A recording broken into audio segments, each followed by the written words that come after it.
So jumping right into it, we're going to be using this beautiful natural wave hair. This is a frontal in 14 inches.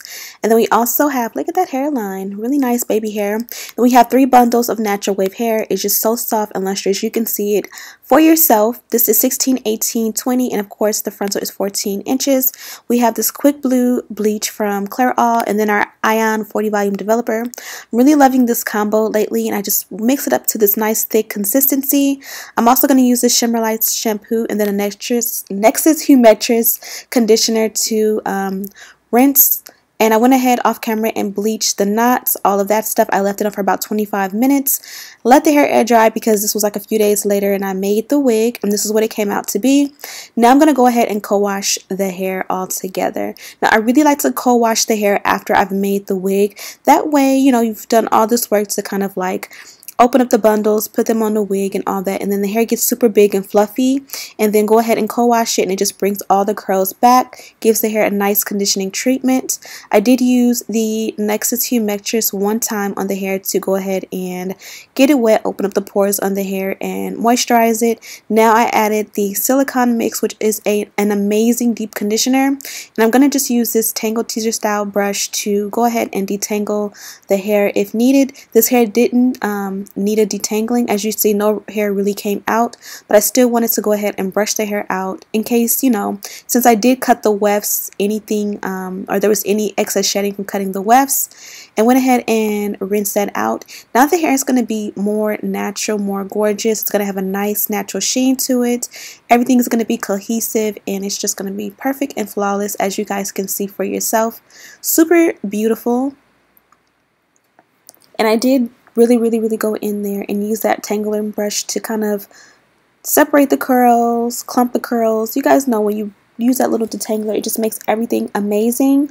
Now I did go ahead and let the hair air dry overnight. I kind of did this in steps just because I had so much to do. So I bleached the knots one day. Oh, most important, I never seen anybody do this. Make sure that you go ahead and sanitize that sink after you use it, because you do put, you know, your dishes and all that stuff in there, unless you're fortunate to have a separate place to go ahead and do things like this, or if you use your tub.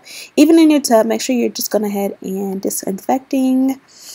Now I went ahead and let the wig air dry on this mannequin head overnight. I just didn't have time to continue this video. Now I'm going to go ahead and add my elastic band. I don't think I've ever added an elastic band on the camera.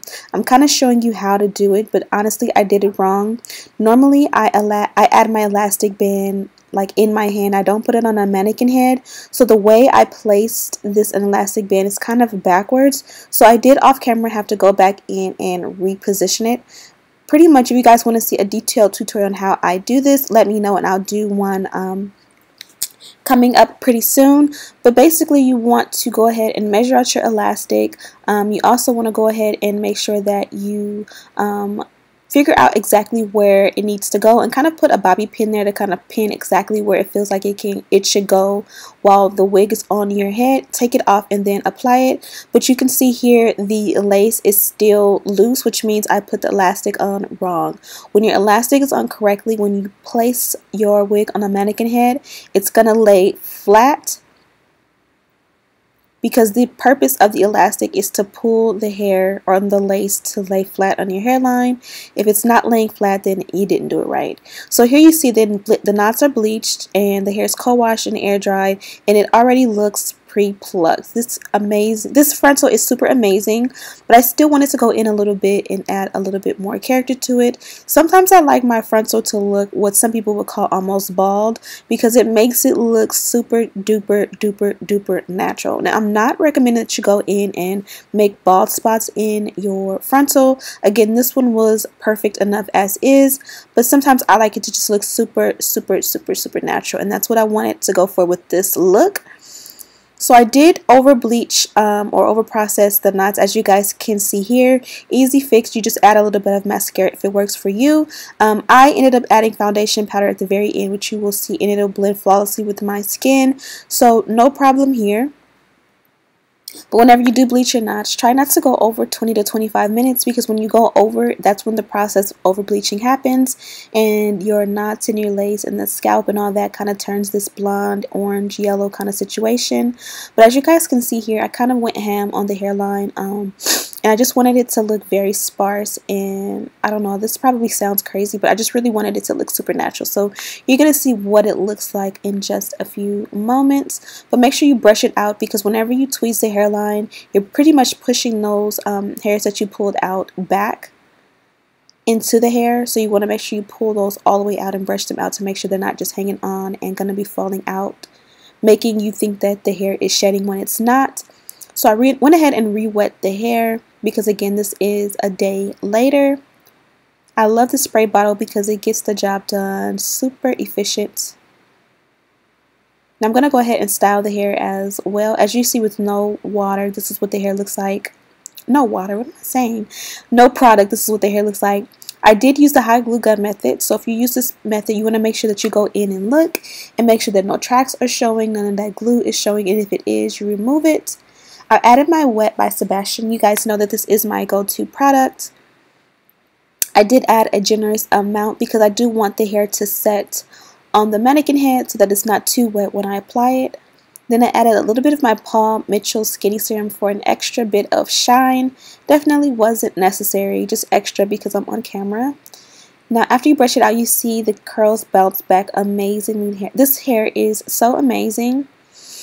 And I was showing you there that I did punch a hole in the lace, and that's the reason why when you add your wig to the mannequin head, you want to make sure that you put the T-pin into the excess lace and not the lace that you're actually going to keep, because those T-pins do make holes in your lace. Just an FYI in case you did not know that. Now you guys can see how flawless the hairline sits. Honestly, if I would have went ahead and fixed the elastic band before this process, I could have just added my powder and allowed it to stay backwards. But of course, I wanted to go in and make some baby hair. So I'm using my black Got to Be Glued and my favorite baby hair brush. And I'm just going to do my swoops. Now how you do your swoops all depends on you. You can make your baby hair look a little bit more subtle than this if that is your preference. You can also see that the lace is not my skin tone. I'm going to counteract that with a little bit of powder, but if you want, you can go ahead and tint the lace and that'll work great as well. And you're going to see all this on camera.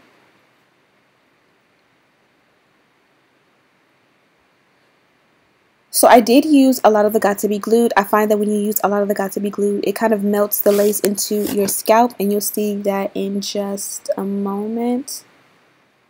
Like I'm literally just applying the glue to the lace anywhere that is discolored from my skin, and it kind of melts the lace. It makes it clear so that it almost looks transparent, but now it's super wet.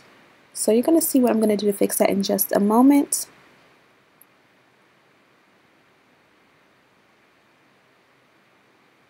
Just for next to them. Sometimes when you keep messing with it, you make it worse. It was fun, and then I kind of kept messing with it, and I made the swoops a little bit worse. So I'm going to go ahead and re-wet the hairline so it can look really nice and wet and moist and luxurious. Luxurious. Really, really, really pretty. So I'm going to take these Rapids. They're like the little, I don't know what they're really called, but I think it's called Rapid. I'll have them linked down below. And you kind of just apply this and tie it really tight around the hairline, let it dry off camera, and boom. The hair looks amazing now. Again, if you don't like the hairline this thin, it was already pre-plucked, so you don't have to pluck anything at all. You can also reposition the baby hair to look a little bit different. On the left side, it kind of looks a little bit funky, so I have to reposition it. But I did add my powder to the parting, and I'm absolutely in love. Make sure you check out Ali Queen. I have all the information in the description bar. This hair is beautiful, and it is their natural wave. Oh, I forgot to tell you guys, wig sale this Saturday at 10 a.m. Be there or be square. I'll have the information coming up in a new video, so make sure you're subscribed, turn those notifications on so you won't miss that video announcement. Thank you guys so much for watching. I'll see you in the next one.